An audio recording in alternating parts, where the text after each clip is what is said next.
Numbers chapter 2, the arrangement of the camps. Now this is going to be like who sleeps where, God's version. The Lord spoke to Moses and Aaron, saying, the sons of Israel shall camp each by his own standard with the banners of their father's household. They shall camp around the tent of meeting, but at a distance. Those who camp on the east side toward the sunrise shall be of the standard of the camp of Judah by their armies, and Nashon, the sons of Amminadab, shall lead the sons of Judah. And his army as numbered totaled 74,600. So then he goes through. Verse 5, next to Judah, he tells to the tribe of Issachar where they shall camp. And then he goes through, again, I'm going to not read that word for word because it's lots of words. He's telling them exactly where they need to be sleeping, right? And it says they shall move out on the second on the march.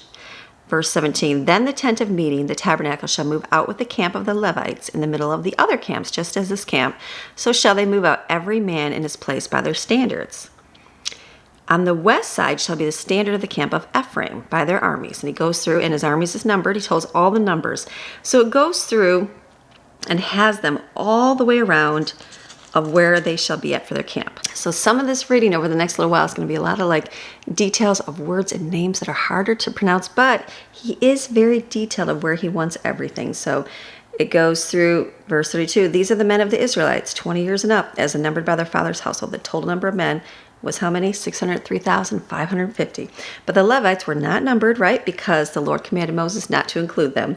Thus the Israelites did as ordered according to everything the Lord had commanded Moses. So they camped out by their standards.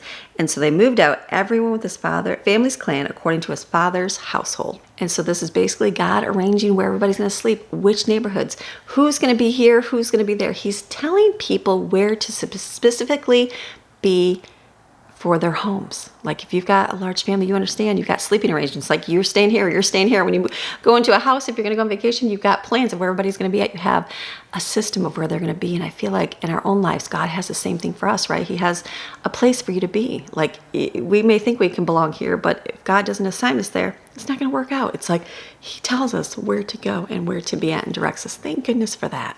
And I love it because God is very detailed, isn't he? He's very detailed about where he specifically wants people. And you have to think, did he know that like if you put these two people together, they're going to fight or they're going to have war together or they're going to argue too much or maybe he put the same like-minded people together. I don't know how God did it, but I know he's very detailed and intentional in his plans. And one thing I did notice that back in the beginning, whose camp did he start out with? Judah.